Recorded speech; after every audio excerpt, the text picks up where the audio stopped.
Welcome to Deges and Dragons. I thought this was going to be hard, but... Welcome to Deges and Dragons. Who wants some of the Ripper? They're state champs, baby. Woo! He's completely captain. I'm a man of the people. Shattered world. Ripper knows. Ripper always knows. Degecast. And welcome to another special video edition of the Degecast, part 2 of our incredible interview with Jack Berkenstock, Executive Director and co-founder of the Bodhana Group, a nonprofit organization that advocates the use of tabletop gaming as a directed therapeutic and clinical practice. You know, hey, that kind of sounds familiar, doesn't it? I think I might know of a YouTube show that kind of aims at doing the same thing. Deges and Dragons, perhaps? Hey, you know, I'm your host, Nate Lindberg, and you can find me all over Twitter at Nate Lindberg. Follow our brand on Facebook, Twitter, and most importantly, YouTube at Degetime. That's Degetime. As I said at the tail end of part 1 of this interview, I did not expect this conversation to last more than 3 hours. Heck, I don't think any of us did. But Jack is just so unbelievably passionate and knowledgeable on the topic of RPGs and their therapeutic benefits that Tony, Conrad, and I, well, we just absorbed all of this information that Jack was throwing our way. We just kept talking and talking and talking, and before you knew it, it was 5 o'clock. We started the conversation at 1:30, and it was 5 o'clock in the afternoon before we knew it. So because of how long the conversation went, I broke it up into 2 parts, the second of which we'll get to in just a moment. But before we do, I want to make a slight correction for my sign-off at the end of part 1 of this particular interview. I said on Saturday we'll be welcoming Lost from It's Never Dark Enough, the developers of Shattered, to the Degecast to talk about episode 3 of our Shattered series. I certainly misspoke, as Lost joined us last Saturday.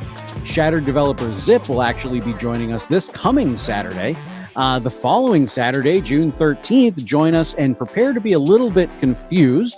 Why, you might ask? Well, that's because our guest that week is Conrad. Shattered developer Conrad, that is. Two Conrads. Well, you know, while I try to wrap my head around that, why don't you guys just go and enjoy the second part of this interview with Jack Berkenstock of the Bodhana Group. Who do you believe demographically can benefit from tabletop gaming? I mean, we've definitely discussed a lot of, younger people so far. Well, I think anybody can benefit from it. I think the major kind of point of decision and point of discussion is just how much a person can kind of hand over that cognizance about what the process looks like. Because, I mean, with kids, teens, we typically find that they're a lot more connective to it because they're a lot more willing to give themselves over to the fabric of the narrative. Like, they don't see it as much a meta, or they're kind of willing to go, yeah, that's nice, but I don't, Adults, I think, because of our nature to over analyze things and our nature to kind of see things, I think that adults are, not that they can't benefit from the model, certainly, but I think that they're more likely to have to kind of shut that voice up in their head about like, well, this is what we're trying to do here. So I just like, okay, but let's try and give ourselves in. That's really one of the only demographics that I think might be challenging. But again, it all really depends on the goals. I mean, if the goals are, social goals, I think that those are ones that you will practice, because even going to our board game analogy or item that we do as far as another service, if I want someone to, practice collaboration, cooperation, communication skills, we'll play Marvel Legendary, or we'll play Harry Potter Battle for Hogwarts Deck Builder. Both very cooperative games that naturally you have to talk to other people just to play the game. So, the natural framework of what it is that you're doing gives you the opportunity to practice those skills that you're working on. And the beautiful thing about our brain is, much like VR has taught us and other kind of passions like that, our brain is very easily fooled.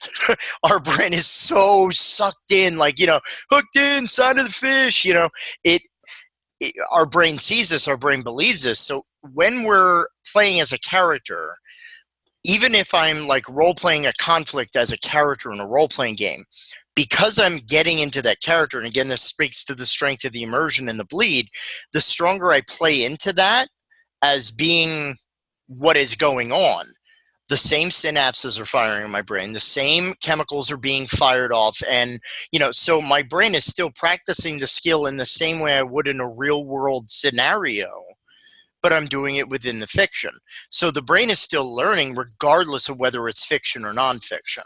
And I think that that's an important thing to note about our brain in the way, because our brain, I read a lot about mindfulness and brain practice, stuff from the Mind and Life Institute and a lot of what they talk about with neuroplasticity and, the way that our brain constantly is remapping and reshaping itself. Like back in the 50s, where everybody's like, well, your brain stops at age 25. Don't you know that? Well, no, no, that's wrong. Our brain, well, it stops at 50.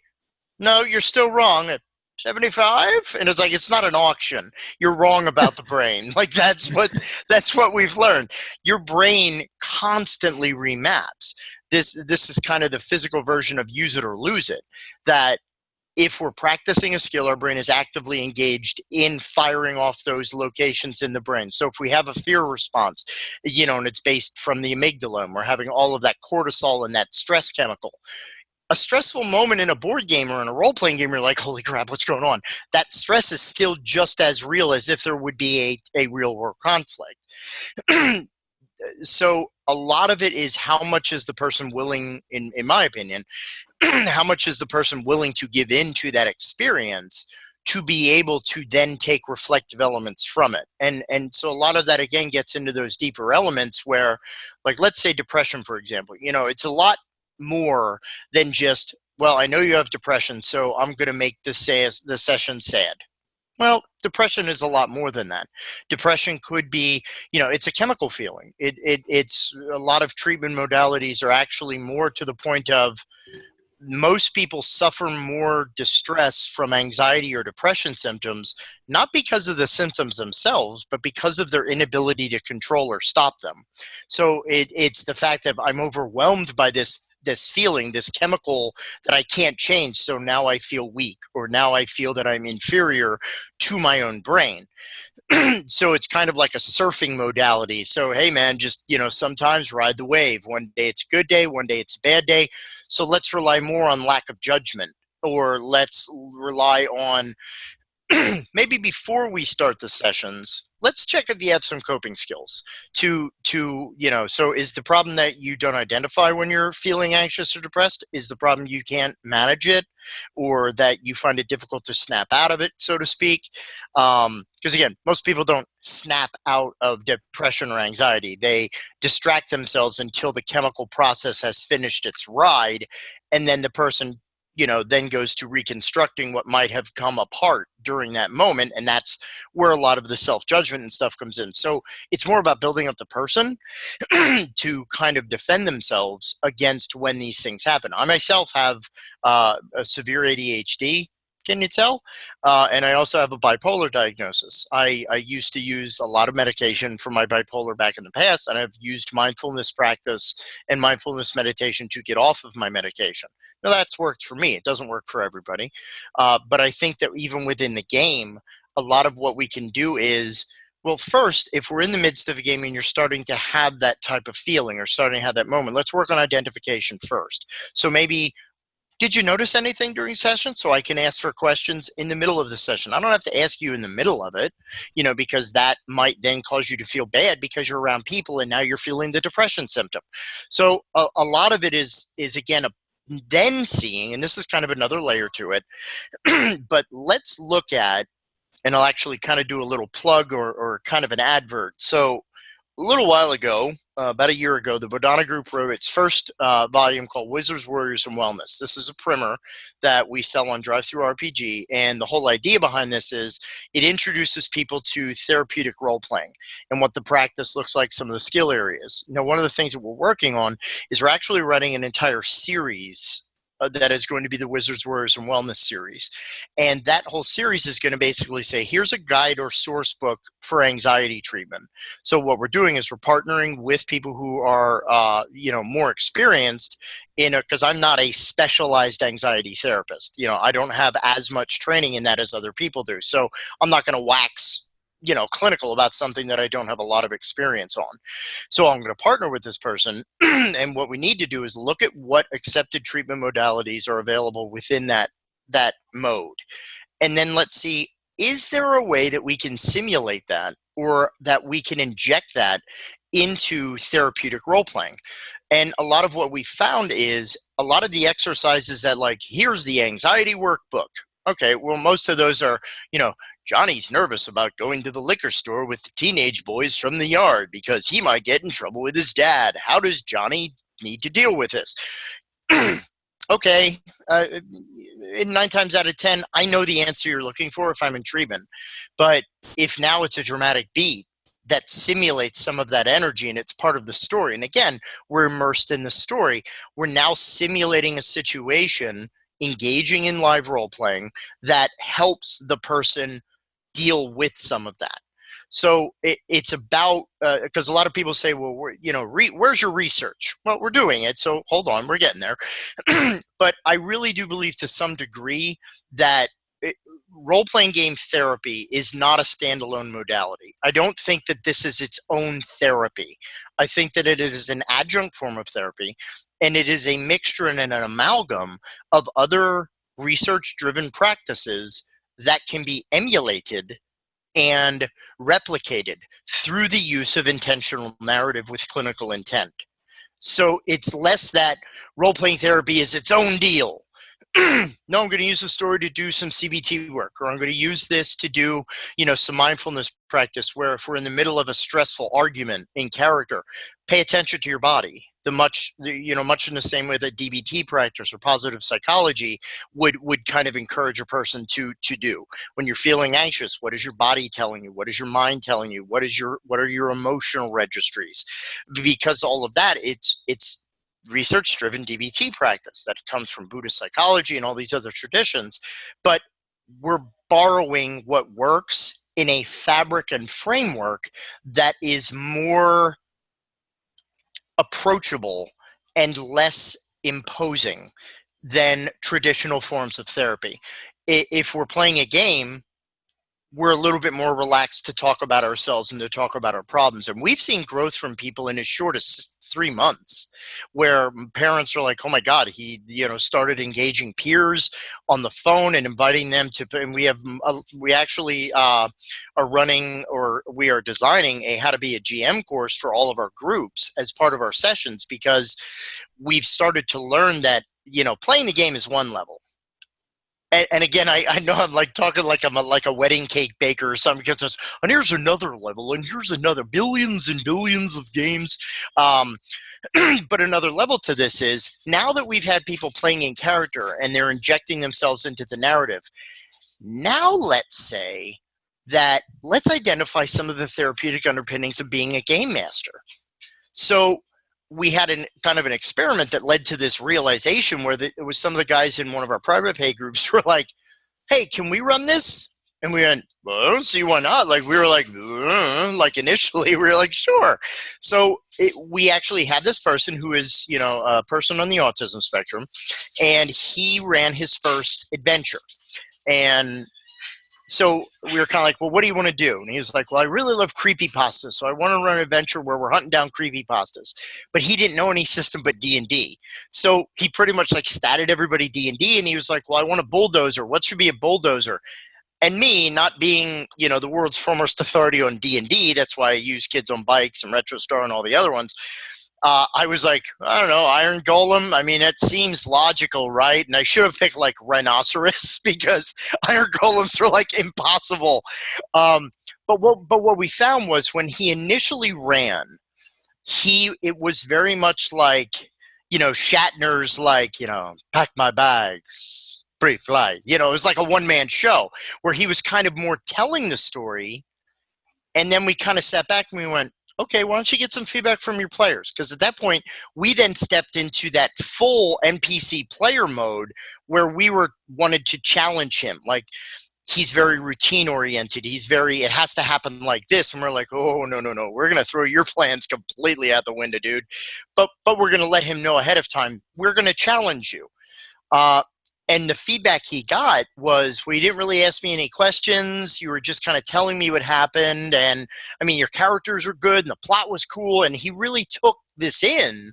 And we kind of even jokingly said, like, well, at Bodhana, we take the summers off and let our clients run the groups. But it's still a therapeutic exercise, because now what we're actually teaching him through running a game now is we're enhancing creativity, which enhances expression, which is all part of self-identity and self-esteem. We're also teaching him how to use reciprocal communication skills. So he's listening to his players, he's adapting what he does, so he's taking feedback, looking for eye contact, looking for whether people are immersed or invested. So we're now adding an entire layer onto this treatment by now stepping into the roles of the DM. Well, now you're a conflict negotiator. Now you're providing resolution. So you're now in the seat of power. And how are you going to handle that? What if someone disagrees with you? Are you going to want to just kill their character off? Or are you going to, okay, how can I make this better? And sure enough, what we found after about a good 9 months or so, he was like, I'd like to try again. And we went, oh, absolutely, dude, not a problem. What are you thinking? And he tried, and his feedback this time, like, we noticed marked improvement.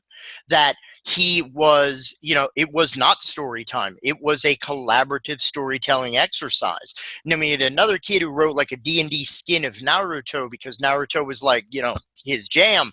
So he wrote this whole D&D thing where, like, you named what village you came from, and he created this mana-driven jitsu mechanic. And I was like, dude, this is amazing. Like, run this for... And that kind of goes to one of the other layers we build, is we run a lot of our sessions out of game stores. And people are like, HIPAA! And I go, relax. Part of the benefit to us not interrupting every 5 seconds to go, we're going into the marketplace now, Tony, so we're going to be working on your anxiety about talking to strangers, in the middle of this big store. Since we run the adventure, we're not blowing people out of the water with their issues. We're normalizing the hobby. We're getting them invested and communicating in a language of RPG. That the most important thing is we're helping that person to develop natural supports.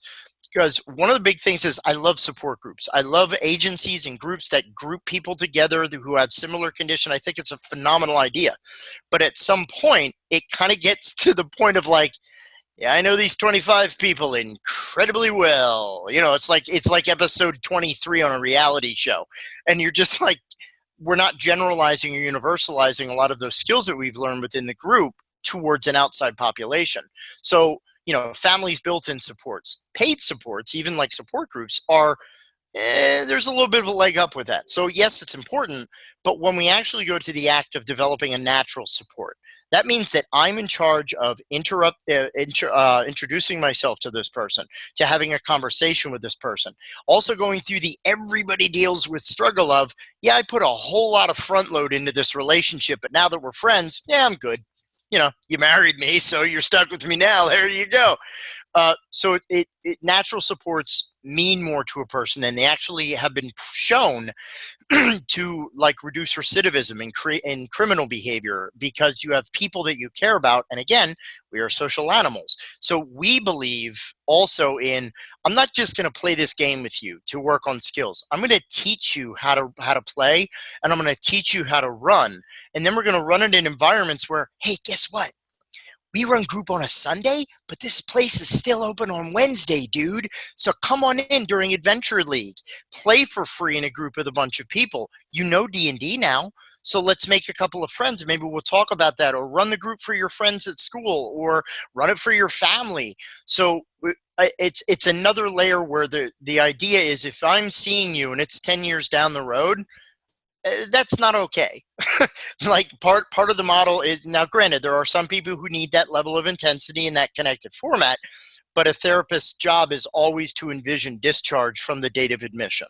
So the idea is, if I'm not your forever therapist, and I need to do what I can, And that's a very big pinnacle of Bodhana. Also, one of the things we do is every year at Save Against Fear, all of our clients get free passes to Save Against Fear. They don't get identified as anything different.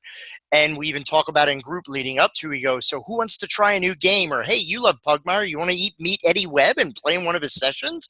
Or, stuff like that. So there's a lot that we've built into this process, which is part of the Bodhana model that we are starting to write out, that there are so many different layers of skill building, whether you're a player, a GM, and then kind of taking that, because what's really significant about any kind of group treatment is what happens in group is kind of a given.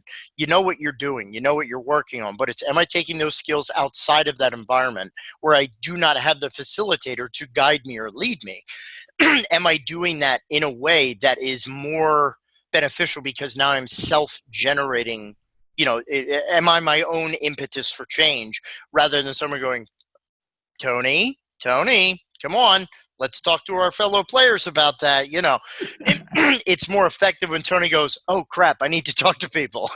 That's Tony doing it. It's not me doing it, which is our overall goal. So, I mean, that's kind of a lot that goes into the process, but there's some other layers that we've sort of arrived at kind of by accident, but then we kind of arrived back and said, well, okay, so yeah, letting the guys run kind of makes sense. So now it's almost a tradition that the guys run group in our private pay in the summer, and they're usually little things, and we still apply a lot of those rules that we talked about earlier. But so now we're formalizing it into a course that we could even offer, like say you run a youth center, or say that you run a practice and you want to have your the kids in your practice or the persons in your group learn how to play D&D or Kids on Bikes, because again, we'll probably get to that question at some point. Just there are more systems than D&D, folks. It's not therapeutic RPG isn't just D&D. And I love that's one thing that Deej Time is about, is getting a lot of these other systems, especially the smaller in the indie press out there, because there's a lot of special out there. So Literally our next question. These fine gentlemen with whom I have not rehearsed.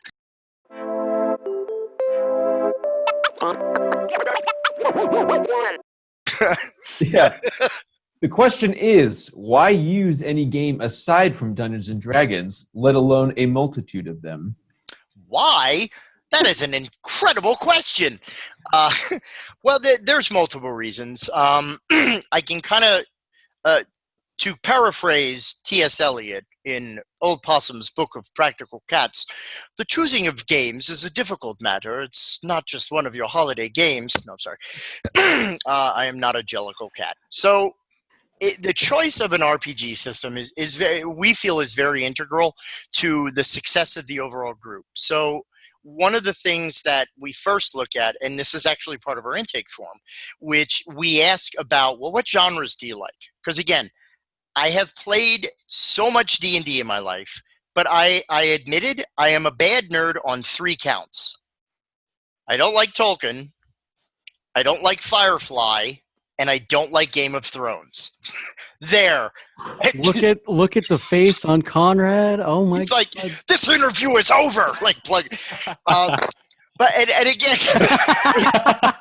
it's for no other reason than the fact that fantasy doesn't click with me as much. Now, granted, on the Tolkien thing, I love The Hobbit so much. Like, I have read Isaac Asimov books that were less drawn out and like I couldn't get past Tom Bombadil.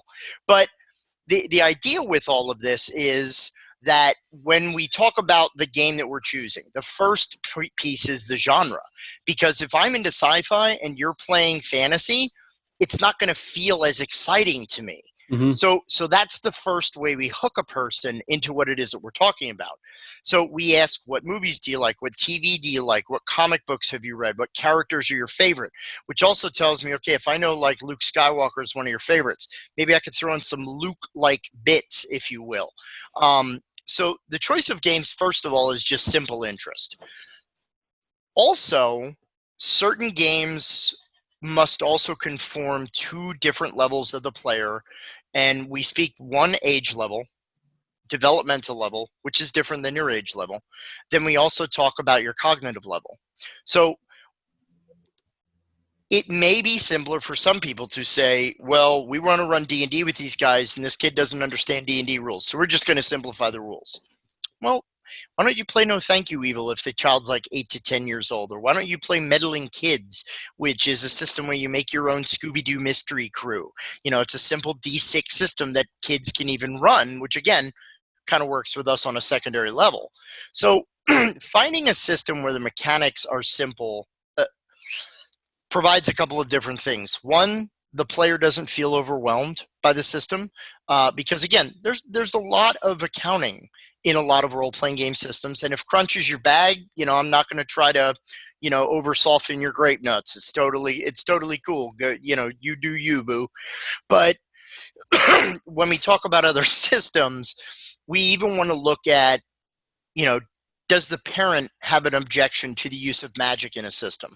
Does the parent have an objection, or does the player have an objection to the use of horror as a theme? Because people go, well, you can't use horror in therapeutic role-playing. Why not? Horror is a powerful emotional response.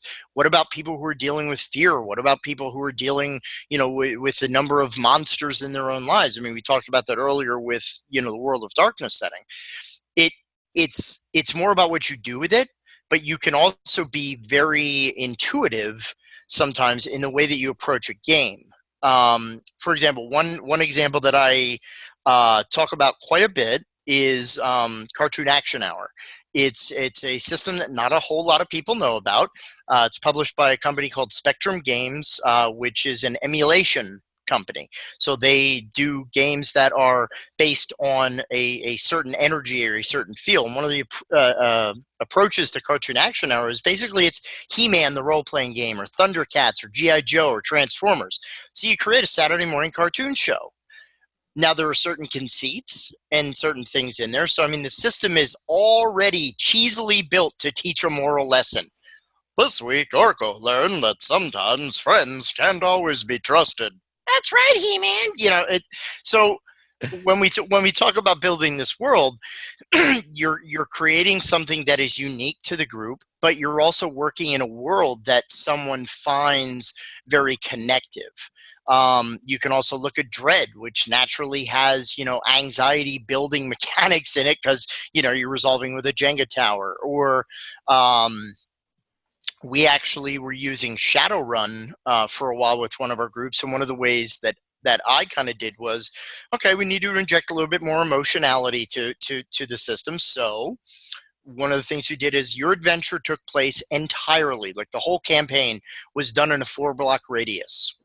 So we designed the block, we designed the people, you know, and I kind of monkeyed with them a little bit. You know, your whole job is to start a renegade band of the Halloweeners that was trying to start up in your little area of the Barrens.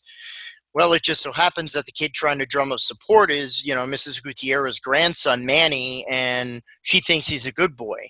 But Manny wants to be a badass. So what do? How do you talk him out of this? And it's all in the framework of the game, but now we're thinking about the implications of our actions. And if we're trying to talk him, like, are you going to have to take Manny out? And if so, how are you going to explain that to grandma who's waiting for him to come home? And every time you pass by the building, or maybe she lives in the same apartment you do, and every time she's like, have you seen Manny? Where's Manny? I haven't seen him for weeks. And you're like, Manny's in a ditch back, you know, at the end of the Barrens. I don't know what to tell you. But a lot of these kind of questions with different systems, they are tailored to certain specific needs. Mashed is another. It's a Powered by the Apocalypse engine setting that is basically, it's set in the Korean War. You are all surgeons and personnel at a mobile army surgical hospital. So while it is not explicitly MASH, the role-playing game, I want to be very careful on that. But the system itself, I mean, has a lot of potential to, you know, if I'm and I've talked to a bunch of veterans about this who have combat experience and PTSD, and they're talking about the fact that, okay, if we're setting it during the Korean War, now, is it historically removed enough for the person that it's not their Vietnam experience or their experience in the Gulf War? Has that allowed for one layer of removal? but also the game builds in like a triage mechanic. So you're actually dealing with medical emergencies. Well, as Dr. Sidney Freeman, one of my favorite characters from MASH of all time, he was literally one of the inspirations for me going into mental health. He counsels soldiers through challenges throughout the entire run of the original show of MASH. So why can't you then place the player in the role of the physician? Make them give the psychological advice to, someone who has lost a limb in combat, or someone who discovered their brother was killed during in combat, or a very good friend of theirs was, or they're dealing with, not being able to speak anymore. Giving advice to a non-player character or someone in a game as you are then kind of giving advice to yourself, it can be a very powerful tool. And it's a very commonly utilized role-playing clinical exercise to take the part of someone. That's rational mode behavioral therapy. It's one of the big underpinnings of stuff like that.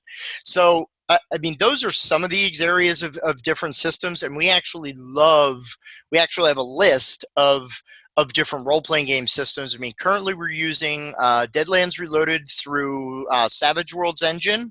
We are currently using Kids on Bikes. We're still using D&D. That's the one they prefer in our private pay. And again, we've run RetroStar, No Thank You Evil. We've run Blades in the Dark. We've run the old Marvel TSR role-playing game. They want to get some superhero on, but it literally is very important to finding the right game. We have two catchphrases in the Bodhana group. One is we find the right game for the right reasons, and the other is that our goal is to bring characters to life. Now, what that means is we want you to take what your character is at the table and what that character has learned, and we want you to take that away from the table. We want you to take that out of group into your real-world interactions and into your real-world struggles to come away with a greater awareness than what you might have sat down at the table with, so that will carry with you when we're done. So yeah, we actually run a panel discussion. We ran it at Gen Con last year for the first time, which literally was Therapeutic RPG, isn't just D&D. And we talk about other systems like Mouse Guard in there, which is also it's a very tight burning wheel type system. Very adorable, very cute, but also, just one that is very ordered in terms of fail forward mechanics are very, very well built into Mouse Guard. So even if you screw up, you're still moving forward, which also is resilience. No matter what happens, life goes on. So yeah, there's some of the underpinnings about some of the systems that we've utilized, and we're always looking at more. Threadbare is another Powered by the Apocalypse where you're playing like as a broken toy. Think Sid from Toy Story and that nightmarish hell, that hangs with children to this day. Erector set spiders with doll heads. But you literally build yourself back when you deal with adversity in the framework of the game. So you take pieces off of other toys and you augment them onto you, and it adds to you. So what are you taking from that piece that you need to continue and to move on? And it's about, heroes in this apocalyptic broken toy world. And That's awesome. It's an amazing Powered by the Apocalypse world system. I got games for days. Apparently, man. Apparently, some of these games you're just talking about. I was thinking, you mentioned one with I think you said it was Dread that had a Jenga tower or something to it. Oh yeah, Dread. Dread is a great game. You can get it from most indie press places where it's a very simple book, but You have it?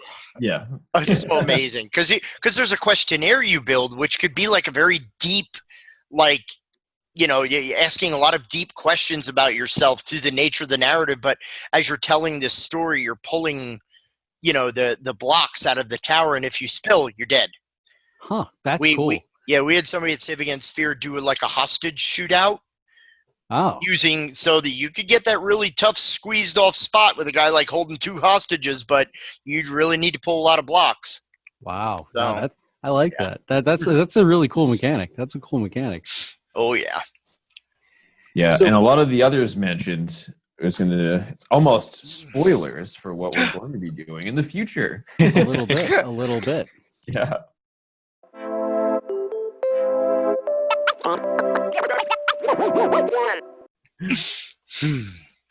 So in your experience here, what do you think the most difficult group has been to work with?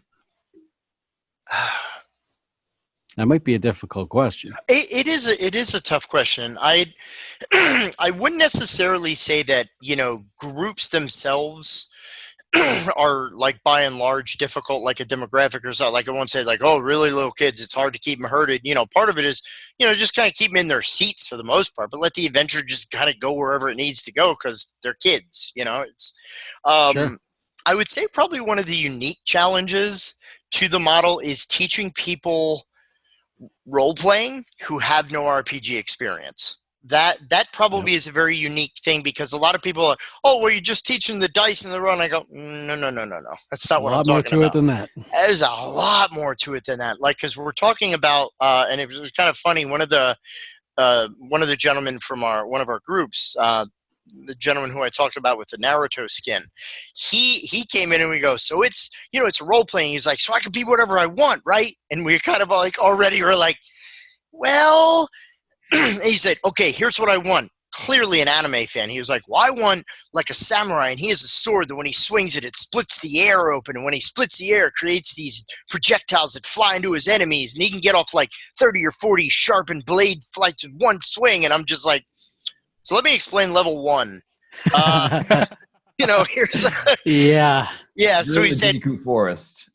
Yeah, exactly. So it's like, this is a bugbear. That's kind of but one of the challenges there is we're trying to teach people the mechanical aspects of a role-playing game, which is again why when we kind of default to systems, something like Kids on Bikes, I love for a lot of different reasons. One, it's a very elegant rule system that is very intuitive. You have one dice that does the thing. Here's your challenge roll. Bang. But now, is that a planned action? Or is it an immediate, where you have to go off of what the game master tells you? Even further, I like that people share like the powered character, much like the ship in Teens in Space, and, cannot wait for, I think it's like 2 months or so until I have to wait for Kids on Brooms. Kids on Brooms. Oh my God. Cannot wait. Yes, it's going to be incredible. But I think that system has been very good. And it's one of the reasons that we chose that as the basis for our research study, is that the shared powered character helps, I think, get people into the idea of role-playing because now you're sharing the aspect of the same person. So it's like a really weird meta perspective-taking exercise. But, we have to explain, like, well, there's a difference between what you do versus what your character would do. That one's kind of easy. But then people are like, well, how do they refer to their character? And I'm kind of like, I don't care. I really don't care if it's third person, the mighty Traldor steps to the door and pushes it open with his beefy arms, or, okay, first person, third person, however you want to describe it, totally fine. But getting the person to understand the idea of, yes, you can do anything. There's rules for what you want to do, but then there's consequences built into how that goes or doesn't go. Because I think a lot of people have an impression of RPG that it's just kind of like whatever, like it's like just improvisational theater. So I think it's tough explaining to people initially that balance of rules, responsibility, but regulations. Because yes, and is a powerful tool, and yes, it has its place, but there are also times where no but is just as important. Because, like I said, can I have a sword that splits the air? And have just say, no. No, you may not have that. However, could be something that you might want to work up to, or maybe it's a prophecy where one day your character will inherit this weapon, so then we started a whole backstory, and it was weird because one of the other things we do is introduce the parents to this model as well by sometimes having them be a part of, some of the role-playing exercise before we do the whole group. So, with the group and the other parent permission, one of the parents actually sat in for a while, and it was weird that he was playing his son's character's trainer. So, like, he was the steward, and I was like, wow, was that the Inception noise I just heard? Like, what's going on here? Like, it was many layers. And then at one point when it was time for him to like no longer be a part of the group, he's just like, young warrior, I think it is time that you go out on your own and travel the world without my aid. And I'm just sitting there and I'm like, the colors, man. Like, it was so meta. Wonderful. Yeah, but it was beautiful and natural. So, I think teaching that process, I mean, there's also consideration for maybe groups this might not be the most appropriate for, and these are folks who have a real difficulty distinguishing between fantasy and reality. Now, I will say that is a very rare case that I have not encountered. There was one person who we might have had as a tough, but I said, okay, so what we'll do in the fabric of the system is we'll do more rules checks, and we'll have this person be the rules lawyer for the group. So we'll give him the book. So if there's a rules question, it causes a grounding element where now instead of being hyper immersed, he needs more to learn the difference. So he'll be the one with the rules. So we say, hey, can you look at that spell on page 68? So now he's like, oh, it's a game. I'm looking at the thing.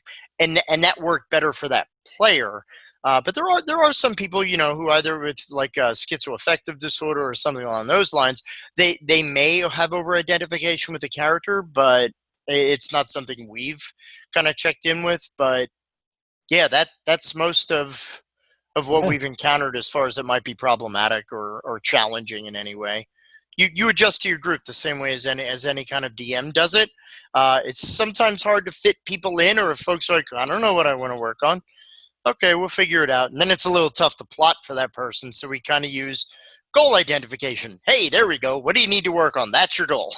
There you go. Investment and treatment. So.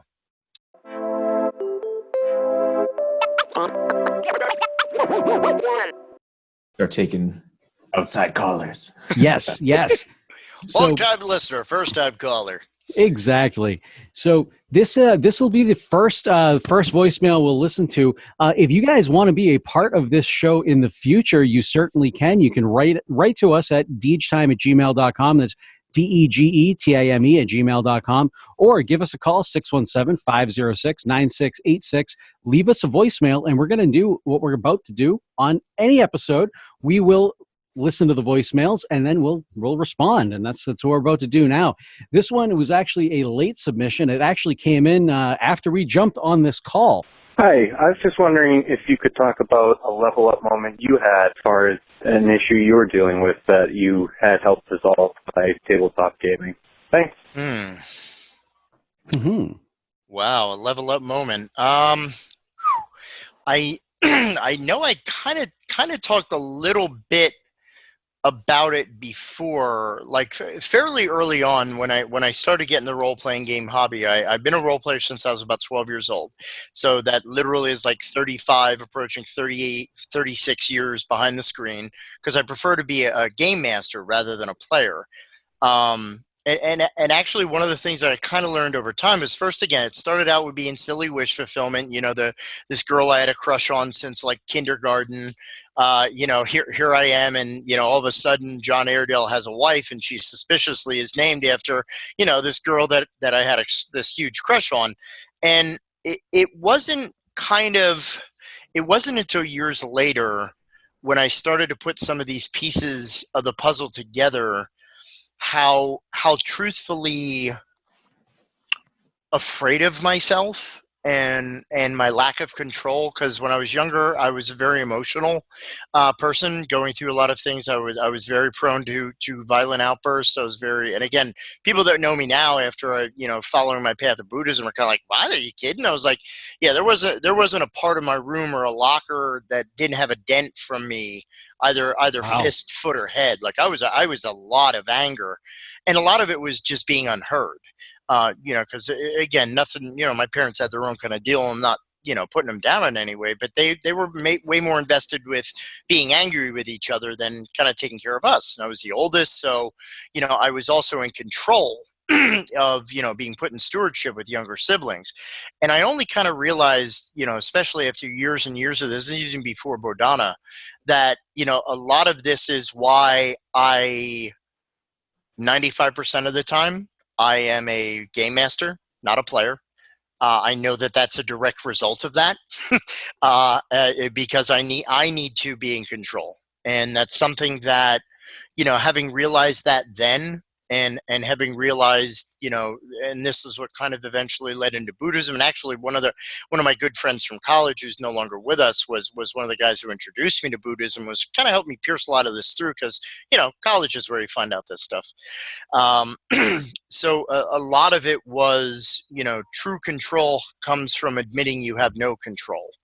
And, very akin to when we talked about, the anxiety stuff and the depression treatment earlier, a lot of that was coming through with my own mental illness, and mental health and, stuff I was going through at the time. But just realizing that role playing allowed me as game master to give up more control when I was in the midst. So, I used to have very tightly woven plot elements, and it was very calculated. And it was very, this is what the adventure is. And I would have some frustration earlier in my play. And I just kind of like my aha moment was basically realizing that I didn't have to control things to have control. And being in the seat of game master for as long as I have been, I started to get more open with player feedback, and it was more, well, what do you think should happen? Or, something like this. And a lot of that helped me realize also the ways that I wasn't listening enough to other people. I had a point. I needed to prove that point, and you were going to listen to me, damn it, no matter what I said. So I would say that gaming really helped me augment my way of social problem solving and my way of being less focused on me. And again, it's something that I still work with now. I mean, being the executive director of an organization, you always hear a lot, well, maybe you should, or, what if you did? And, I'm kind of like, I know what I'm doing. Get away from the driver's seat. That's the impulse. But now years later, it's kind of like, all right, there might be a point. Maybe there's something you didn't think about. Take that in. And again, that's something that I think, especially with a lot of the role-playing game systems that I was playing after that point, and a lot of the groups that I played with, where I did start to become more of a player, so I could then feel the other side of the screen. There was a lot of humility. I still prefer being a GM, but now it's because I love all the great stories that happen, like the Ghostbusters RPG, which I recently scored a near mint copy of the '86 game. So 33 years old it is. But I've run that at conventions. I run that for intake with moms. I've run that system like at least 35 times, the 30th and Lexington adventure. Every single time now is a different one, where before it was, this is how you defeat the problem. Why are you not seeing this? And I was just like, Choo Choo Charlie. I was Mr. Railroad. But so I'd say that that's probably my personal aha moment, which role-playing has given me a lot in my life. I don't think, even with, even if I'm like 100 and something, I'm still doing this, I don't think I could repay what role-playing has given to me over the years. Just, it's always been a part of my life. And, even when I left it for a couple of years, like everybody does when you think you found your career, and then you go, holy crap, I miss gaming. And then coming back to it, to have it take this much presence in my life, and to not only be able to have it be meaningful for me, but also to bring that to other people. And this is whether it's a client I serve or another practitioner who's like, please tell me about what you do. And, I'm not that guy that sits behind a wall and I'm like, yeah, I'll tell you how to do this, but you need to pay. Yeah. It's okay. We're part of an emerging modality, an emerging field. So let's work together, because one field, one vision. It should be all of us sharing what we do, not hoarding our toys, because that's not healthy for any emerging practice. That's how you get best practices, not camps. I could not agree with that sentiment more. I think, information like that, and I mean, I guess I can understand to a point, the whole capitalist mentality and all that, but, right. But I mean, certain information like this that, especially that is emerging, and it's something that hasn't really been looked at a lot until, I guess, relatively recently. I feel like there's almost an obligation to get that out there and have, and help humanity, Well, absolutely. I mean, one of the tendencies I think you see with anything that is new, and I mean, we've seen this with a lot of the online presence. A lot of people all of a sudden are like, "Hey, I'm doing some Minecraft social groups," and I'm like, "Were you doing those before COVID?" not that I'm arguing with you doing them, but do you know what you're doing? And even part of me and part of Bodhana, like we kind of admit, we're learning this the same as everyone is. And I mean, obligation is probably the biggest word. You know, it's definitely a professional as well as a moral obligation, because I have a lot of people come in and go, so tell me about this RPG thing you're doing. I go, we're available for consultation and services. So just email, and you know, it's not trying to box the person out, but on all fairness, have you ever played a role-playing game? Is the first question I ask anybody asking Bodhana for advice. And I say, if you've never played a role-playing game, I'm not saying you can't, because I'm not the grand poobah of all things therapeutic RPG. However, can I please implore you to not ruin it for the rest of us? Like when I talk to someone, like I don't work DNA, so when we do Save Against Fear and I talk to a professional who's thinking about running, you know, role-playing games with DNA, we have a basic framework, but I want to hear what you have to think about this, because that's maybe there are special considerations that I don't have to worry about that you do, because you're working in that type of clientele. And yes, we still need to keep the lights on. Yes, we still need to pay people's salaries, and there's different ways to do that. But for us to gain respect for this modality above board, we need to make sure that we're doing this. I mean, again, I tell people, I'm very honest, if you listen to a podcast, I am not Mr. Research, at least historically. When I got my master's, when I was trained as a practitioner. Here are your basic rules. Here are your, you know, accepted practices. You follow first, do no harm, and you use best clinical judgment while you get residual training. That's how we did it. Well, we are in an era where everything is research driven and research proven. There's a lot of points on either side about whether research indicated is research proven, because I can show you just as many studies that say CBT sucks as many as say CBT is the only. And yeah, exactly, right? So, and I've worked with a lot of clients who that type of modality does not work with. And again, most modalities, except for things like, you know, EMDR or a lot of those, you know, for really firmly well-defined, you know, challenges, most of it is rapport. Most of it is being a good, caring, involved, connected therapist. Because, and think about it with your friends. I guarantee there's friends in your life who you would tell anything in the world to. And then there's friends in your life who you wouldn't tell a dang thing to. Why? You trust some people more than you do others. And when oddly enough, they're both on this call. Ooh. So is this like your version of like Marry and whatever that game is? I won't play the full. But no, I mean, research is important, but getting the field to recognize this as an accepted, adaptable modality that can go along with other traditional forms or utilize traditional forms of therapy. I think it's an important toolkit that can be added to a therapist's belt, but they need to understand both sides of that. That's my only caveat, really, is don't just be a therapist who wants to all of a sudden buy Minds of Fandelver and, you know, run groups and all of a sudden, everybody's magically better. Whee! You know, no. Put a little more energy and thought into it. And again, come and talk to us. We love consulting. We love doing trainings and consultations. We love advising companies on, and we don't have to run the group for you, but I'd love to train your folks on how to set up your own program that fits your needs. And that's one of the specialties that we do.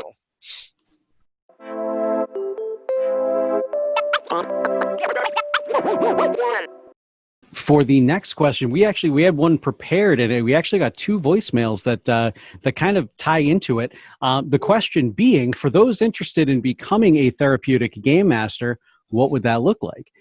So first, I'm going to play one from he is a teacher, works at a high school, and he sent this in. Hi, my name is Paul, and I work at a local high school as a drama teacher. I run an acting club and incorporate elements of role-playing and Dungeons & Dragons into my acting club.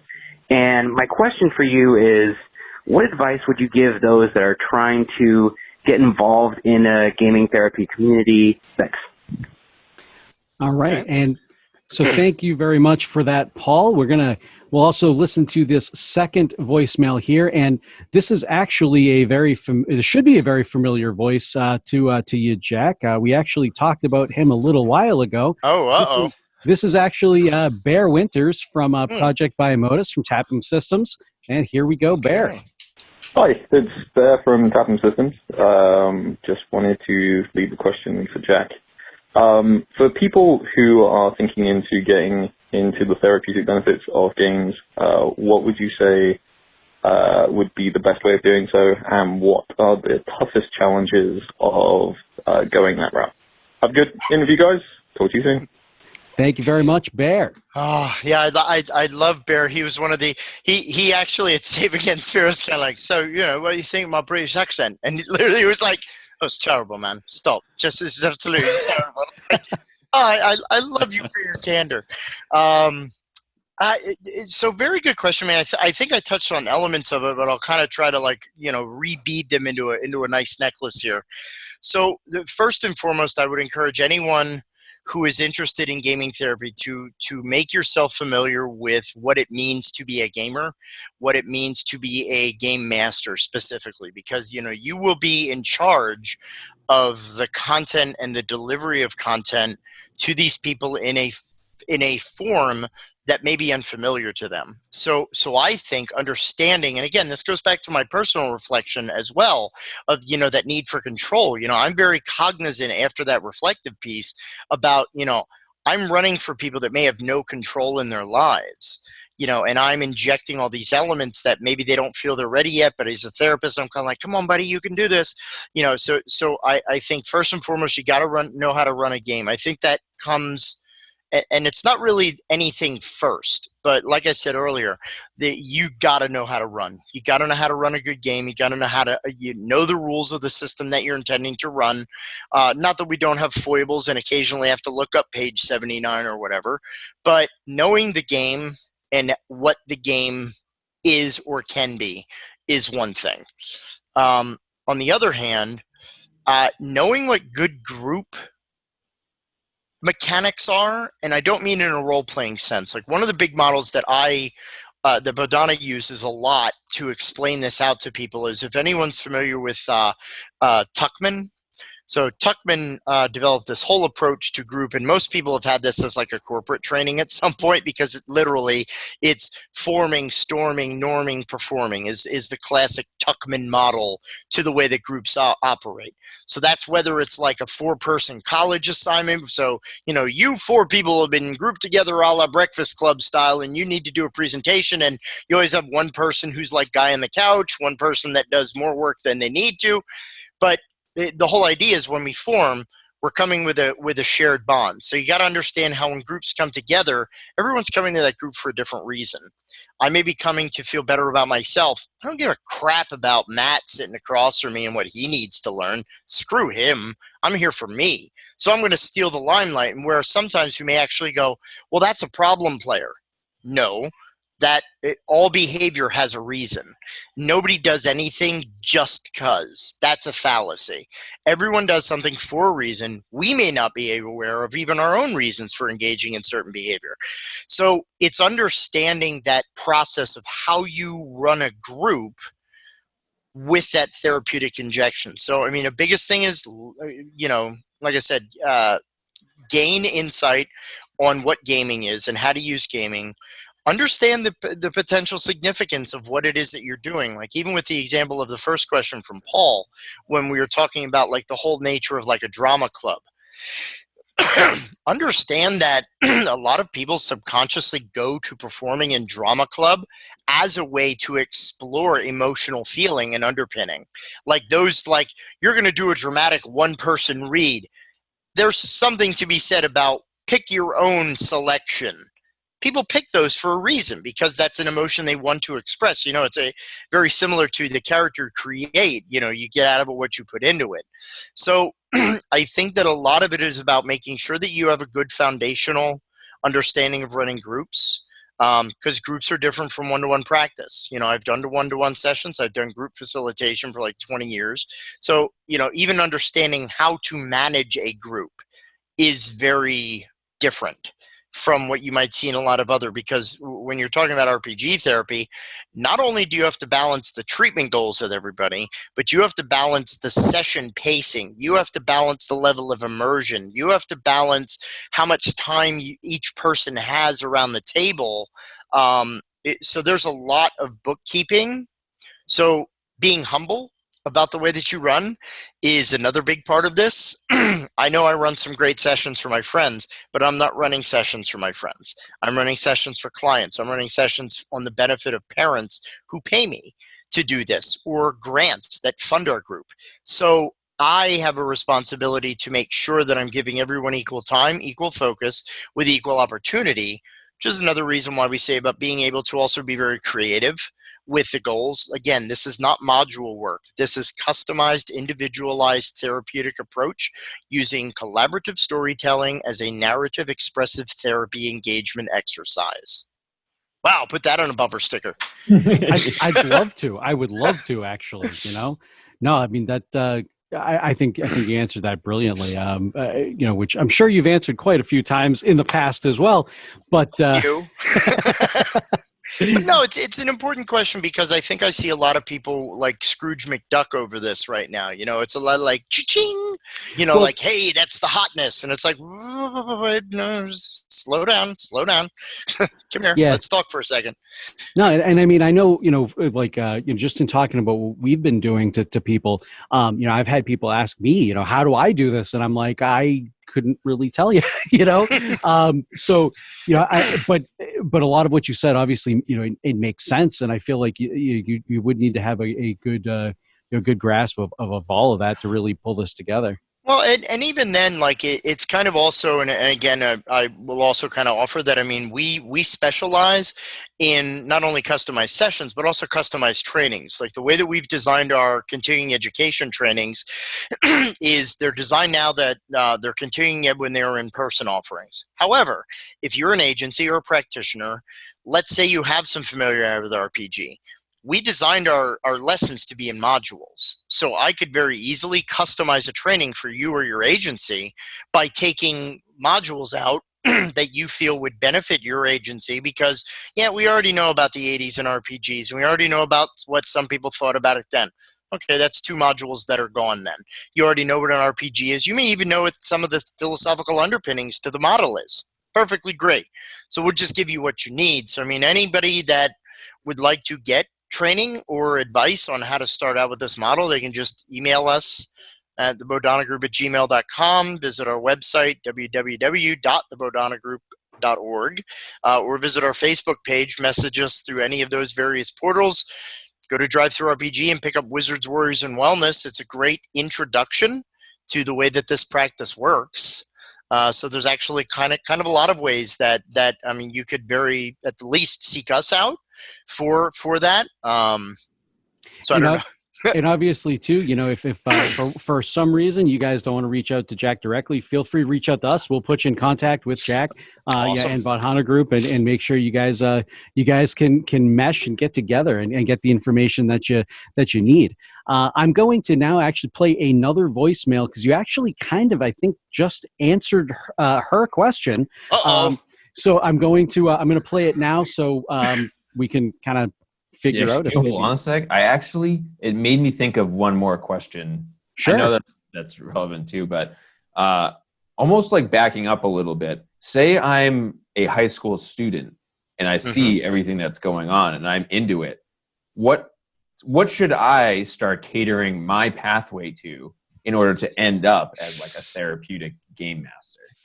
Well, definitely start with a lot of either local convention or local, if you're lucky enough to have an FLGS, friendly local game store, start getting in with a lot of those, because one of the big things also kind of to the model is exposing yourself to a wide variety of systems and exposing yourself to a wide variety of players and gaming styles, because, for as many Monty Hall GMs, there's, just as many anti-equipment players out there, So I would say play more, explore more. Now professionally, if you're high school or, there are any elective or any kind of courses talking about like, pre-psych courses or, human services, you could even volunteer at like local community agencies. So like, like if you have like a YMCA or an All of Its Boys Club, or Boys and Girls Club, something like that. It's really one of those things that to run for people, you literally it's about running for them. not for you. Which, in a traditional model of role-playing, it's about running for everyone. The DM should enjoy it just as much as the players. And that's not that we don't have a good time for it, but it literally, as with most mental health work, it's not about you. It's not about whether I had fun in the session. It is, did I give that person what they needed by them coming here and spending 2 hours a session with me? And, so learning to see different styles and different games, I think, is a wonderful thing a person can do in high school, but also practice volunteering, because human services and volunteering, that's not for everybody. There's a lot of ego swallowing I worked residential services for years. I was in residentials for like 9-10 years. I've been punched, kicked, bit, spat upon. I've had every manner of human fluid thrown at me. It's just a part of it.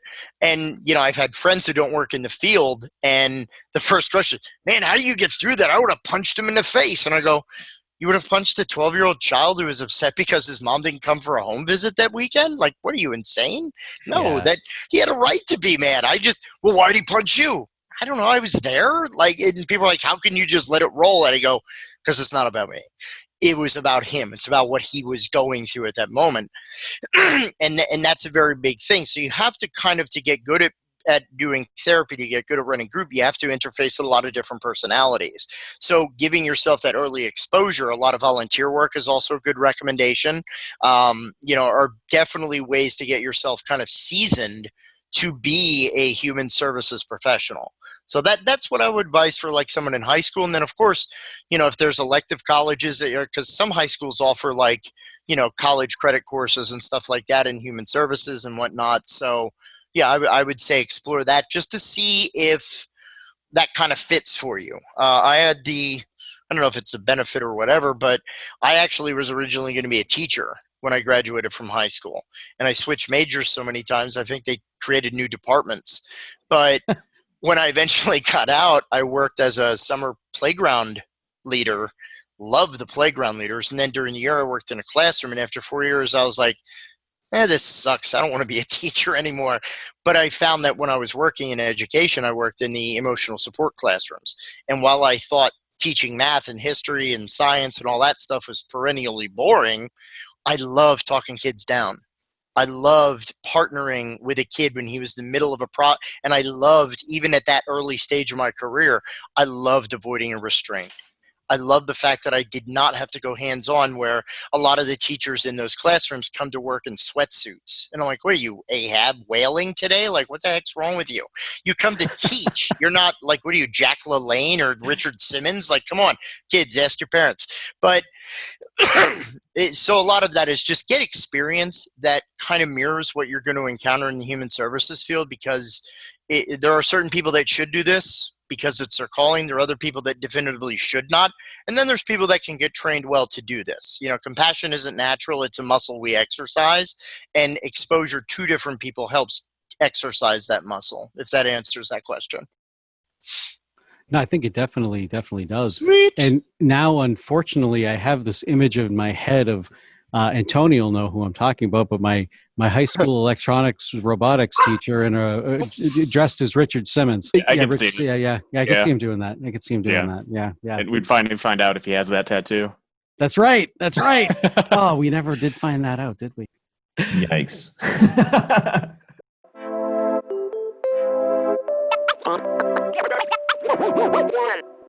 So yeah, like I said, I'm going to play another voicemail that we got here from another teacher, actually.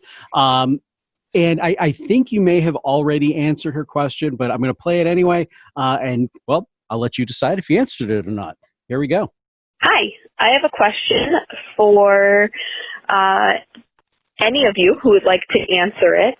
If you are a counselor in a school, but you don't have experience with role-playing games or tabletop gaming, what would you suggest is a good place to start for working with your students? Thanks.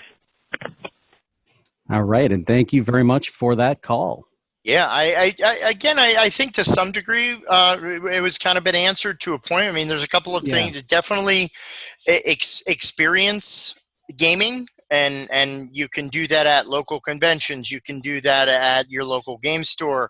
Even some retailers, like I know, like Second and Charles and like consignment shops, like I think even Barnes and Noble a little while ago was starting things like board game nights and D&D nights. Maybe a local comic book shop might also run gaming programming. There are also various meetup groups online that can get you kind of savvy, especially in the era of COVID-19. There are tons of virtual meetups. All you have to do is look for local role-playing groups online as a search.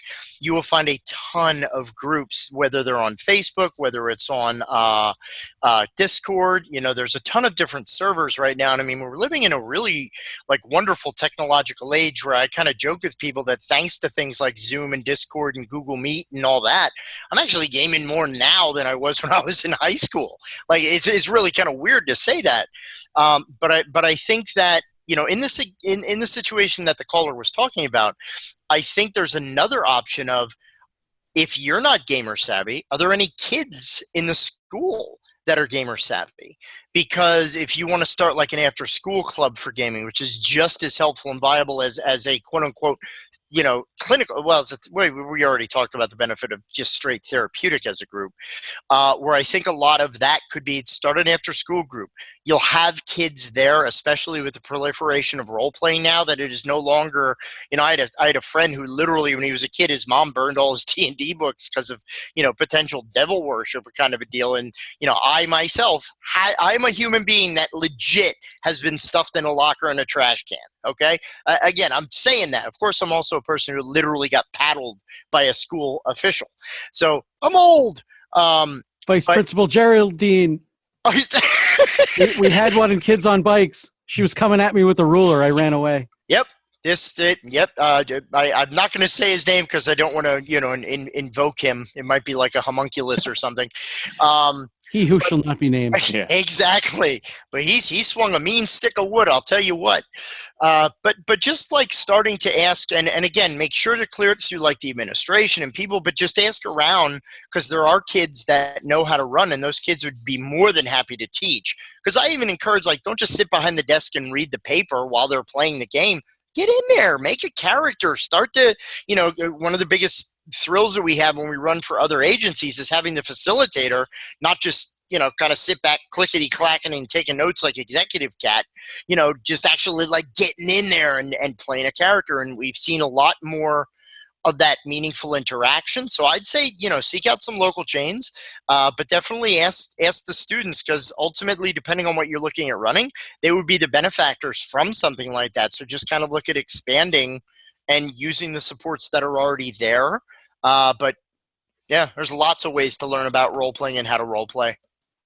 Yeah, she actually is a school adjustment counselor, not a but beautiful.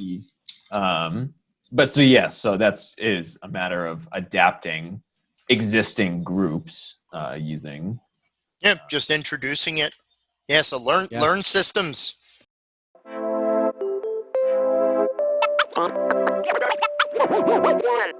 All right, and we're gonna wrap this up with the final voicemail here. This one got he got quite a few questions in here, and a few of them they are video game related, but it's not necessarily what you do, but I don't know. Conrad, Tony, and I talked about this beforehand, and we still want to get your take on it, because I feel like you'd have some good insight on these. So I'm going to play this voicemail in chunks, kind of so we can hit on a few of the different questions that he has here. And here we go. Hello, everyone. Thank you, Jack, for taking my questions. I've got 5 questions for you guys. Common stigma is that video games promote violence. As a gaming therapy professional, how would you respond to this? There's been a lot of the nature of violence is this whole thing about whether it's video games or even because we get asked a similar question a lot by parents who say, well, but you're all like murder hobos and all you do is you hack and slash, damage and kill and dungeon crawl and all this stuff. So what doesn't that encourage violence?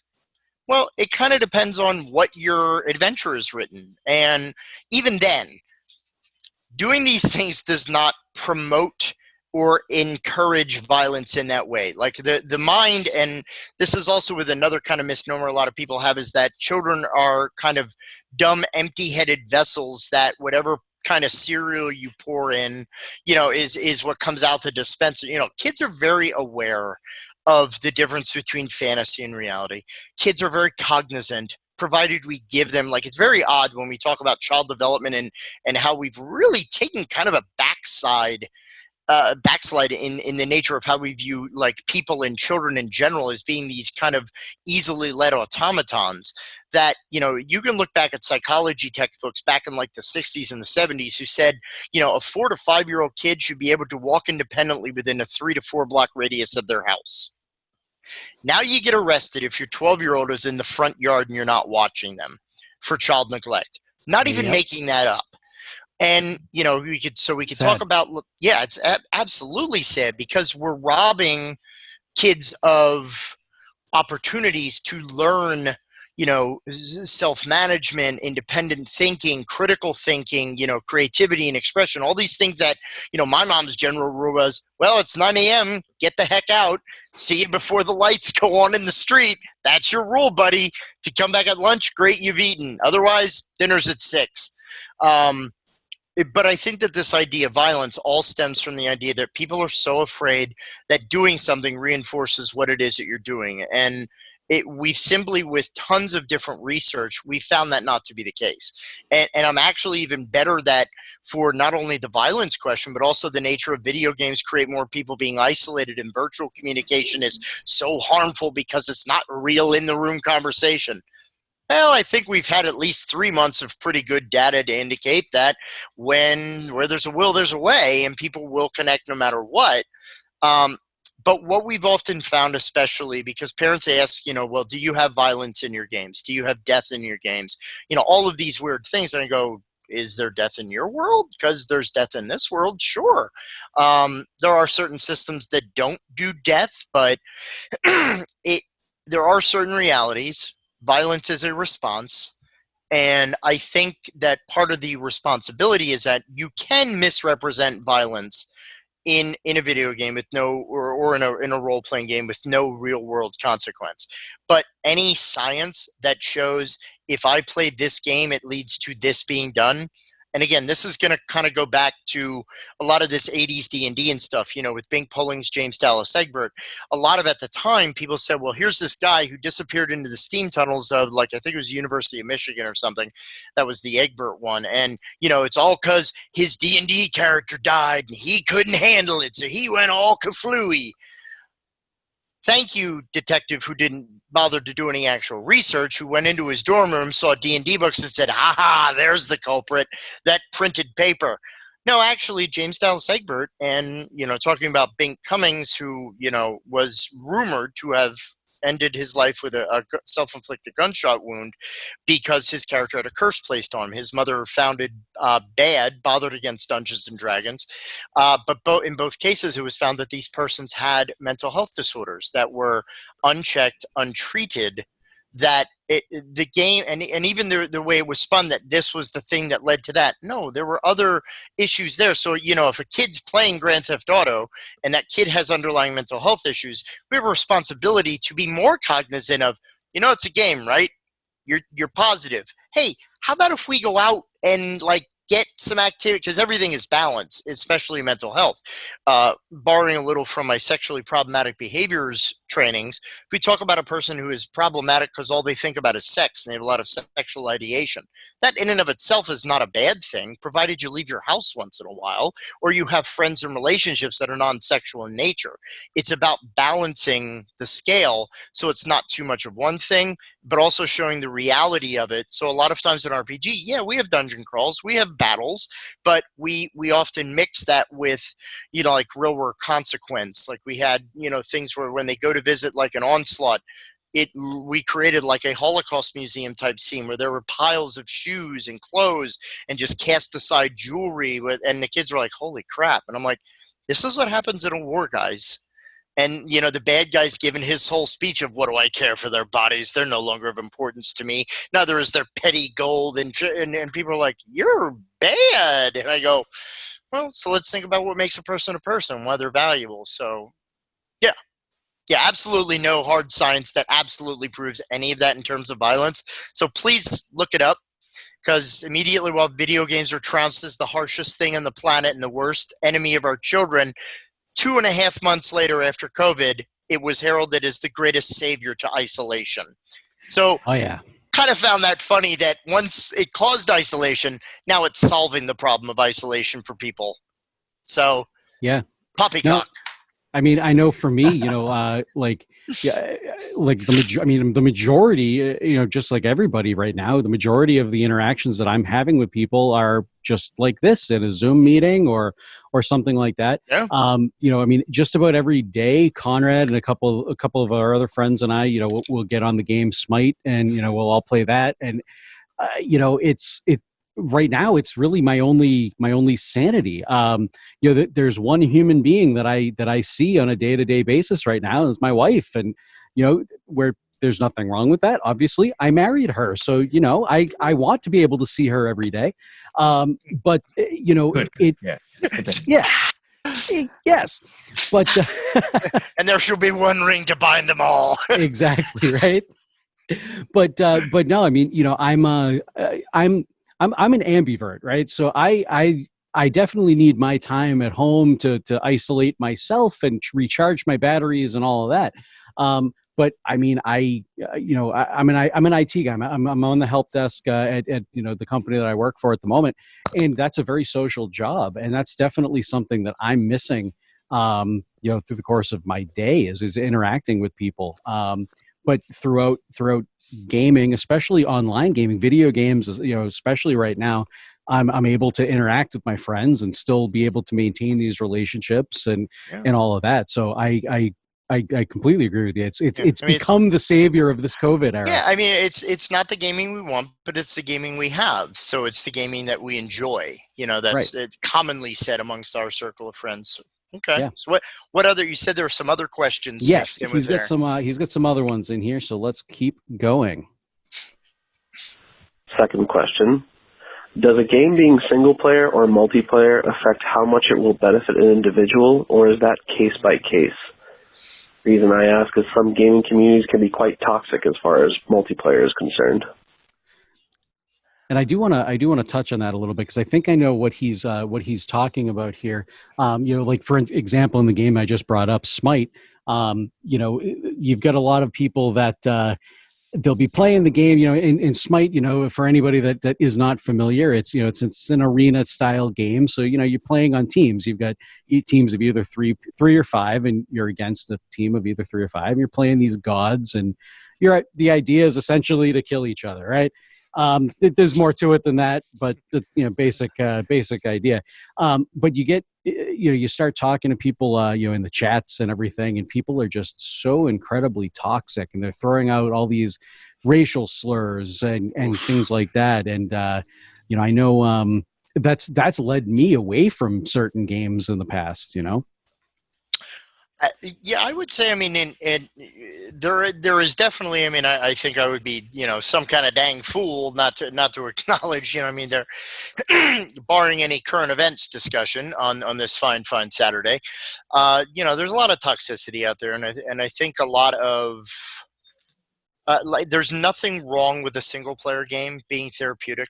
I think that one of the things that I talk about a lot lately with, you know, the nature of isolation, as because people are like, well, you know, I'm so isolated, and I go, okay, there's a nice way to ask this, and there's a not so nice way to ask this. But I think for some people, I had work, I had my job, I had going out to this place or that place or whatever. I had a way to escape everything, and escape is healthy to a large degree, I'll admit. But sometimes you need to spend time inside your head. Sometimes you need to address some of those uncomfortable thoughts that you might have.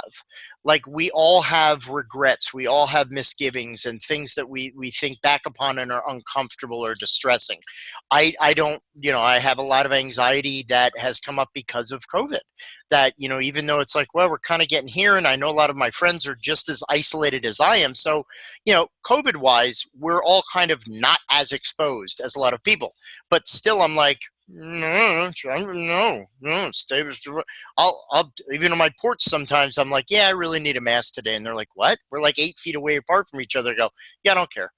And a lot of people are like, this is really tough. I'm really struggling with a lot of this. And I go, well, I've kind of made my peace with it to some deal. And a lot of that was sitting, because shortly around the time that COVID came out, I actually had a non-COVID hospital stay. There is nothing more terrifying than going to the hospital, sitting in the hospital for even a week, waiting for COVID results while you're sitting in a wing of the hospital that is like away from everybody else. Like, that was a tremendously frightening time. I didn't sleep well at all. And part of that was some of those uncomfortable thoughts. So while a lot of the time, there's multiple different ways to look at it. Sometimes sitting in our head and examining, and this is a very Buddhist approach, nurturing and caring for that part of ourself that feels wounded or ostracized or, is a very healthy practice. It doesn't feel healthy. It feels uncomfortable. It feels bad, to admit, I have a problem when people say things that make me feel bad about myself, and I'm going to avoid that by jumping and running to something else. Okay, 6 in one, half a dozen the other. But I think that one of the things during isolation that people have come through is getting to that point of trying to understand where their mental health is at. So I think going to a single player game, I was just doing some old fashioned Ratchet and Clank last night, man. Nothing wrong with a single player game at all. A perfectly good way to spend your time. You don't have to spend all your time with other people to be a quote-unquote healthy socializer. And, as we've already said, there are certain environments or places that, again, I'm not defending toxicity at all, but I'm saying there are, like I said earlier, there's reasons people do what they do. Maybe that, going back to that old 80s Different Strokes episode about the gooch analogy of all bullies are just people who, are insecure. No, some bullies are jerks. Sorry. So some bullies are not frightened children who lash out at the world. They're people who are mean and want to hurt other people's feelings. Now, even further, there's a reason they do that. So as much as you can realize that is a toxic environment, there are times, and I've engaged this with a lot of my Facebook conversations about things where people are, I'm accused of being kind of a left-wing nut liberal or whatever. Okay, I'm not going to change your mind. That's fine. We've tried. We've had a dialogue. You're in your place. I'm in my place. We're either never going to have these kind of conversations again because I realize that you are too wrapped up in your own ideology to accept, because I can even go, yeah, I see your point. Again, going back to the example of listening more and hearing more from others. But if it is straight toxic, don't feel ashamed or don't feel embarrassed.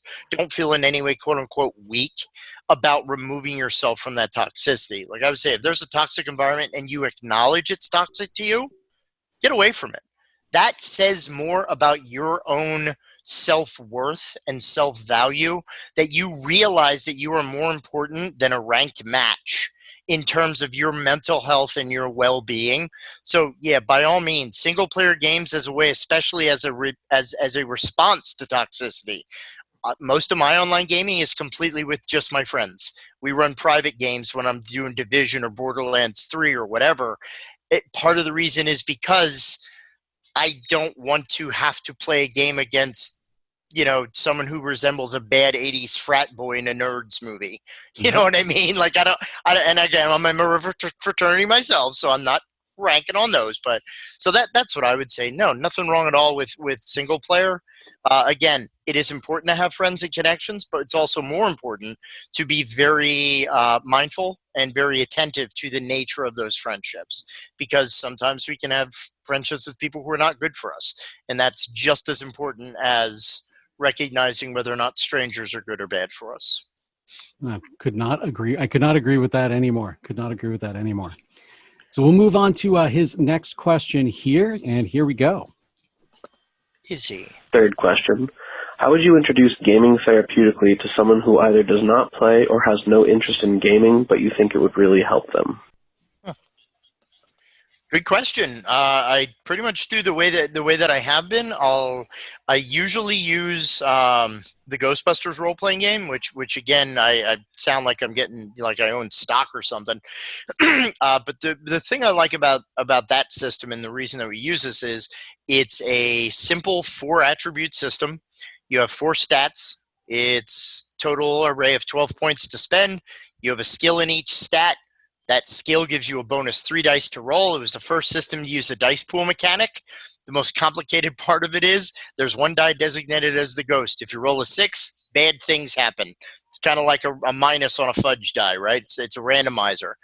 So what I do is I run the initial adventure for the potential client. I go, well, here's an example of role-playing. What did you think? That adventure, because I've run it like 30, 40 times, I used it in one session where, the mom was like, I have no idea what the hell role-playing is. My brother used to do it years and years ago, blah, blah. And I was like, well, let's sit down and play this game. I'll run you and your boy through it, and we'll see what you guys think at the end. Then at the end, I was actually able to say, so remember that one part in the game where this happened? Well, this is the skill that we could have been working on during that time, or this is the skill that we were actively working on while we were playing. And within that hour and a half, Mom was 100% sold. I found through speaking at conventions and conferences and Comic-Cons and all that stuff, I can talk about this as much as I want, but I have to show a lot of people, especially if they don't have gaming experience. Because again, what if your impression of D&D was from that episode of Community, or, that episode of, Gravity Falls or whatever? You may come along with a wrong impression of it. Even worse if you grew up during the Satanic Panic. So, what was it, in 2015 or something, Billy Graham still harping on D&D and the Devil, like in an active live video. And I'm like, really, dude? Like, come on. But that, again, I show the person what role-playing is. So that way they understand what it might mean on a larger scale. And again, there is no, no, don't pay attention to the man behind the curtain. It's nothing, no Wizard of Oz here. It's literally, here's the process. Here's what it is. Take some time. Think about it. I actually did a similar intake with an adult person who's interested in possibly exploring this. So I said, I'm not going to rush you into a decision and say, yes, you're going to benefit from this, because I can't tell you that. We haven't done it yet. But I can show you what role-playing looks like and introduce you to what it feels like mechanically, what it feels like creatively, and you can make the determination for yourself. So again, it's all about keeping this process open. Is how I normally want to introduce someone. So there are no magic. Hey, I'm gonna actually, I guess, reveal some of the man behind the curtain right now. So this particular caller, he's actually a friend of ours by the name of Alex. Alex, he is actually in our Goblinville campaign that'll be coming out later on this year. Alex is the type of person that we had been, or Conrad really especially, had been trying to get to play games for a long time, like for years and years and years. We trying to get him to actually try out an RPG. We got him to agree to do the episode, the Goblinville episode, Dungeons and Dragons, and he even then I think showed up thinking it was a board game.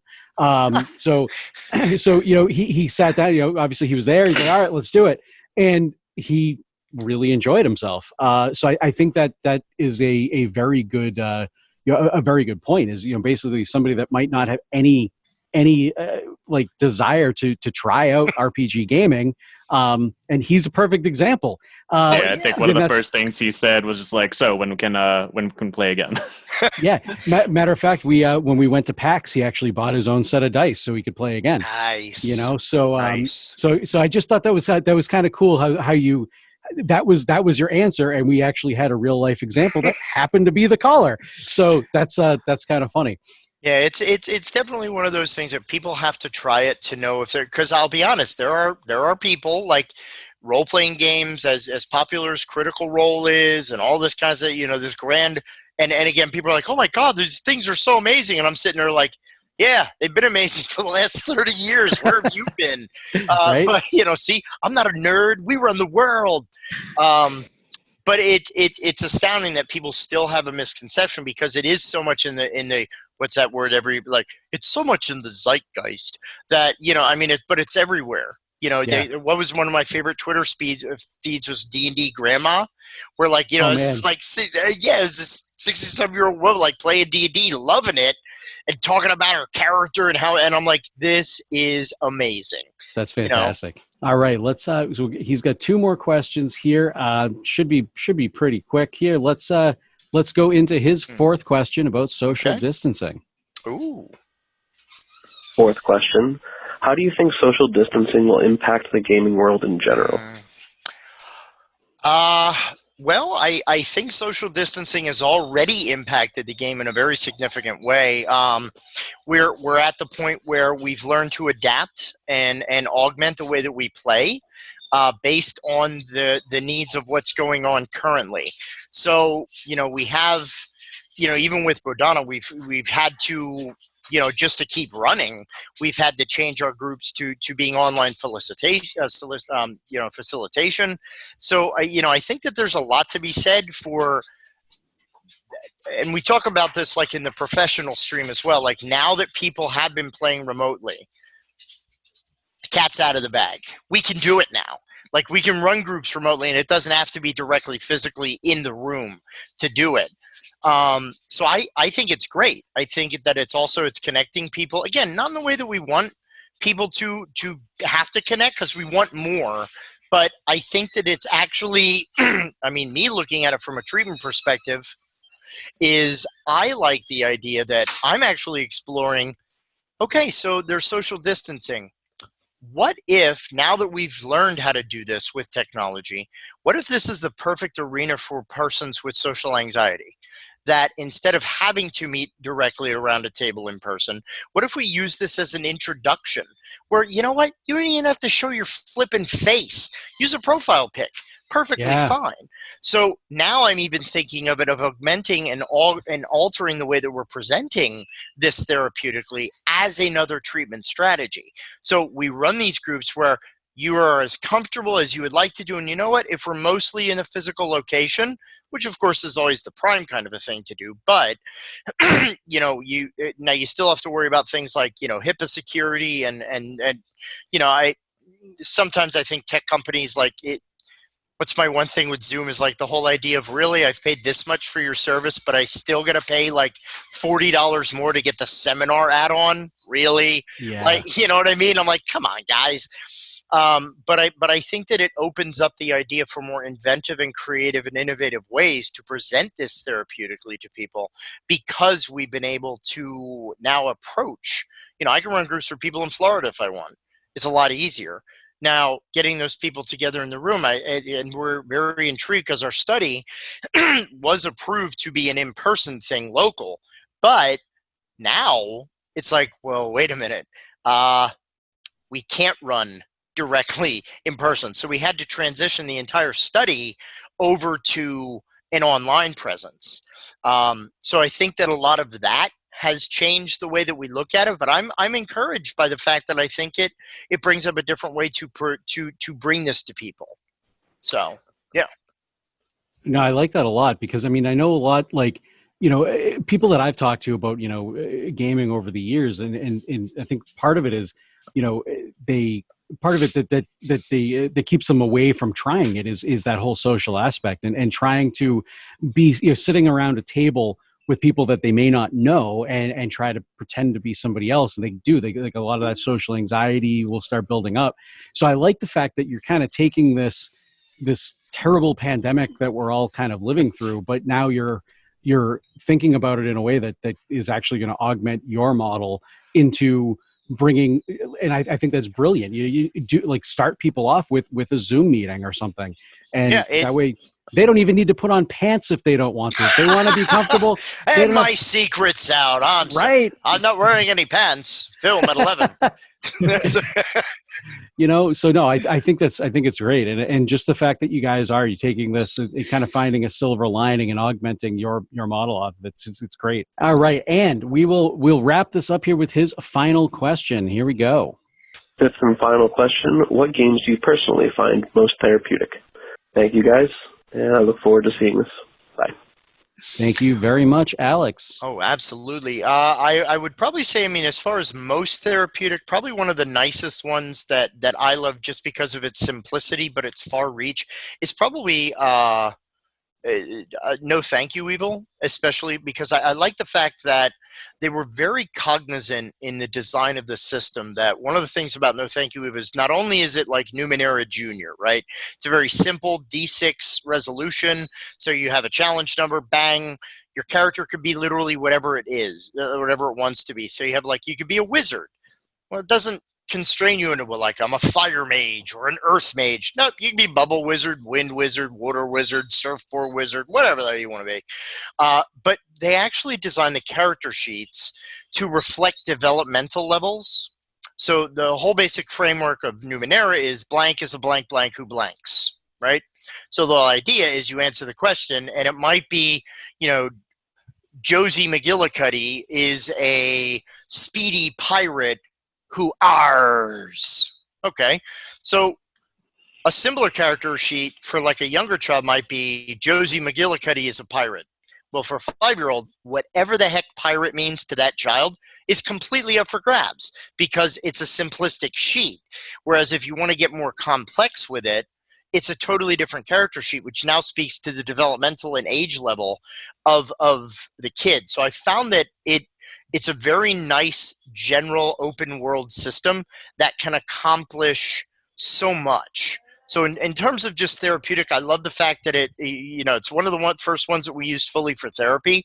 Now, in terms of on a deep level, I have to say that I'm not really necessarily tied to any one system therapeutically because I believe all systems, okay, and there's only one exception to this rule, and I will not go into a detailed description, but the infamous Fatal role-playing game system, please. It's just not good. There's nothing about it that's wonderful. But almost any system with the proper story, the proper setup, and design of the adventure and the way it progresses can be utilized. And you can tell any story, so any story can be told. And I think that that's one of the biggest underpinnings to why this model is so versatile and why this model works so well. I mean, we've used it for at least 5 or 6 different demographics, and we've had to change very little except for the story because that's where it all happens. So I would say, I mean, in terms of therapeutic, I have a soft spot in my heart for No Thank You Evil, just because of kind of what it meant for us, kind of starting us out on our journey. But I even think Call of Cthulhu could be immensely beneficial to someone if ran and played correctly. I would probably completely redesign and overhaul the insanity rules, but that's more from my perspective as a mental health professional. So No, fair enough. And I mean, I know, I can definitely relate to having a soft spot in your heart for a game because that's Kids on Bikes for me. That was the first game that kind of kicked off this whole Deges and Dragons thing. It was our pilot episode. I don't even think we really knew after we shot it if we were, if it was ever going to see the light of day, and here we are now. So, it's really cool to kind of see that, but I can certainly understand having that soft spot in your heart for a system. So 100%. Jack, thank you very much for all your time today. I think we expected this to go about an hour. We started at 1:30 and now we're pushing 5 o'clock. Can I lead us out with just a very short, how can you help? Please, is that okay? Please do. Absolutely. By all means, whatever you want to do. Everything. The floor, my friend, is yours. And it's in space and Pee-wee's Playhouse and a tavern, and it's just beautiful. If you want to help the Bodhana group, there are many, many ways that you can do this. We do, of course, one of the biggest things that helps any kind of nonprofit run is financial support. Our goal as an organization is to run off of what we call the St. Jude's model, which is we would love to be able to offer our services to children and families at no fee. And all we ask as an organization is that we would get the funding to pay our facilitators. So this way, the way we've constructed is we can actually run a group of 6 for 1 year for $6,000, whereas normal price incorporates roughly in the area of about $9,500 to $10,000 under traditional billing. And again, this gets each kid their own copy of a rule book. So then, like we had stated, they can kind of go ahead and proliferate. So anybody who belongs to or is part of a large company or organization that would love to make a large donation to the Bodhana Group or help with seeding a group, if you can only do, $2,000 of that $6,000, that's fine. You're part of that group. Once we have the funding necessary for that, we basically can say, hey, kids, on Wednesday, we're starting your group. So it's fully funded. Sorry, my phone went off there. Fully funded. So, hey, just sign up and we'll get you in there. And actually, we have a grant funded group. It was a lovely grant from a local organization called the Tommy Foundation of Lancaster. And they had funded for the year of 2020 a 6-person group. We were running kids on bikes for that group, and it continues, as we speak. We just had our last session on Tuesday. But also, if you want to make more direct, you can go right on to our main website, www.thebodhanagroup.org, and we have a donate button there. We do, of course, we are planning our virtual Save Against Fear for this year, our 9.5, as we say, because it's not quite 10th unless it's in person. So stick around for word on that as to how you can get involved and take part, because that, again, is also going to be a fundraiser. And any product materials, we also accept donations. We have, like I said, a 1,600 board game library, which is pretty intense. It's actually probably over 1,600 at this point. But, we accept any manner of donation, whether it's role-playing game books, board games, and if we get if we get a lot of doubles, we actually take a lot of our board game library and we use that to seed board game clubs in local schools and libraries as well.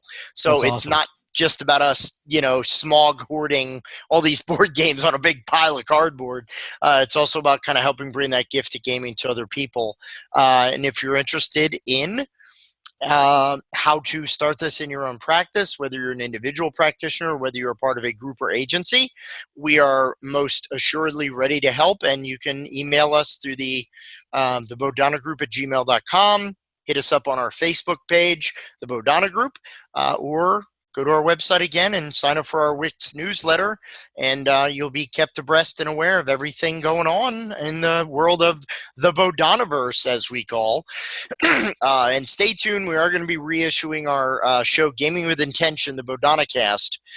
We are reformatting. Awesome. It's a review show that talks about things from the perspective of whether you're a therapist or an educator, about how these games can be therapeutically used. So a lot of good stuff coming in 2020, the year of the Bodhana. Awesome. We will certainly keep an eye out for that. Also, too, like I said a little bit earlier in the podcast, if you guys, for some reason, don't want to reach out to Jack directly, reach out to us. We'll put you in contact with Jack and make sure you guys get whatever it is that you need to get out of him. But like I said earlier, a little bit ago, thank you so much for your time. This has been awesome. This was incredible. This was great. I mean, a complete wealth of information on what we're trying to set out and to do. I know, and again, I don't really want to speak for Conrad and for Tony here, but I know at least for myself, this is kind of just starting. When we just started this a few months back, I mean, it was really October where we kind of got the ball rolling. But we've been thinking about this whole project for about 2 years now. And it's really cool to actually be able to sit down and talk to somebody like you that's been doing this for so long, where we're really just kind of starting out, and also to be able to get your for lack of a better term, your blessing on what we're doing, and to have you help out and I don't want to give spoilers, but Jack's actually helped us kind of flesh out a lot of the games for season 2. He's been just amazing. So thank you.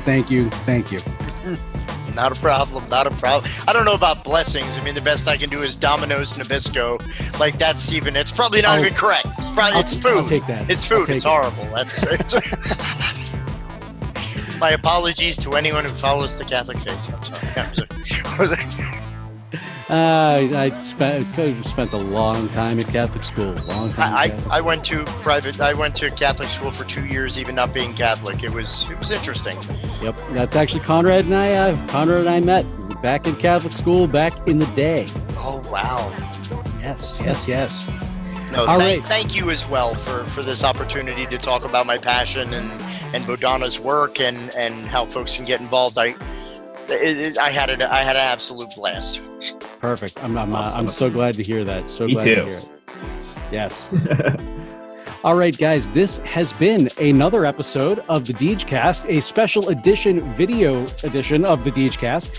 If you guys want to be a part of this show, like I said a little bit earlier, please give us a call, either 617-506-9686, or shoot us an email, degetime@gmail.com. That's degetime@gmail.com. My name is Nate Lindberg. I'm the host of this show. You can find me all over social media at Nate Lindberg. Conrad, who are you? I'm Conrad. You can follow me at the Degecast stuff. Don't search for me elsewhere. Yeah. Conrad's not much of the social media guy. Social media. All right, and Tony, you know what? Say goodbye. Say goodbye. Okay, you did exactly what I asked you to do. Perfect. I appreciate that. And again, Jack, we certainly appreciate your time here today. For the Degecast, thank you. For the Degecast, I'm Nate Lindberg, and we will see you next time.